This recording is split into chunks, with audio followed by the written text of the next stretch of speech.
Ils sont d'abord incapables de faire la démonstration que on sera gagnant dans ce système-là. Et pendant des semaines, on rappelle qu'on avait aussi des simulations dont certaines sont fausses et qu'on n'a pas les simulations officielles. Sauf qu'au-delà de ça, je vous rappelle quand même qu'il y a aussi des études de l'Institut de la protection sociale qui dit par exemple que pour les mères de famille, dont je parle de beaucoup de personnes, et là je parle même pas des métiers, qui vont être perdantes. Si on prend par exemple une mère de famille qui a des revenus à peu près de 20 000 euros annuels, si elle a un enfant, elle va perdre jusqu'à 1 000 euros sur sa pension, et si elle en a deux... Malgré les bonus par enfant qui seraient mis en place. Exactement, malgré cela. Donc on voit bien qu'on est tous perdants, et ça c'est même pas moi qui le dis ou des simulateurs, ce sont des études qui sont complètement indépendantes. Je voulais revenir sur, en fait je pense que derrière, ils sont en train de réaliser un vrai hold-up social. Ils prennent comme référence le Conseil national, le gouvernement. Ils sont en train de faire un véritable hold-up social, il faut le comprendre comme ça, c'est-à-dire que quand ils invoquent le CNR, la protection sociale repose sur un principe. Il a été donné par Ambroise Croizat. Il disait: vous cotisez selon vos moyens et vous recevez selon vos besoins.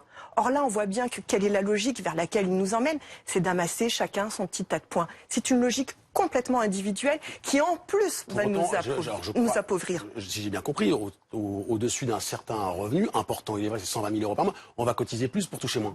Mais pour moi aussi. Tout le monde. Ça ressemble à quelque chose de plus égalitaire. Je vais vous le dire très clairement. Cela n'a rien d'inégalitaire. Si vraiment ils voulaient s'attaquer à l'égalité, alors ils mettraient sur la table le fait que les plus pauvres de ce pays ont 13 ans de moins d'espérance de vie que les plus riches. Voilà, s'ils voulaient faire l'égalité, ils s'attaqueraient par là. Mais ils ne le font pas.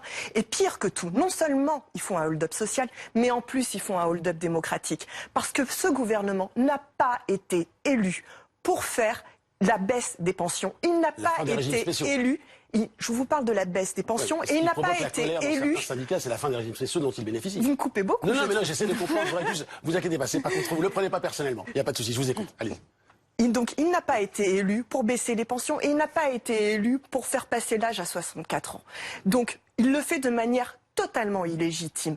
La seule légitimité qu'il y a aujourd'hui, c'est la rue quand elle s'exprime. Et j'invite vraiment tous ceux qui nous écoutent à aller, à montrer leur soutien à la manifestation de ce 17 décembre. Parce qu'il n'y a que comme ça qu'ils comprennent. Il n'y a que comme ça. On a beau demander, s'il vous plaît, rappelez-vous que tous les acquis sociaux sont des conquis sociaux. Tout a été arraché parce que rien n'a été donné. Et si vraiment ils voulaient appliquer la loi, eh ben, je leur rappellerai que dans la loi de 2003, il y avait déjà un minimum de 1 000 euros qui était déjà proposé et sur lequel ils ne respectent pas la loi.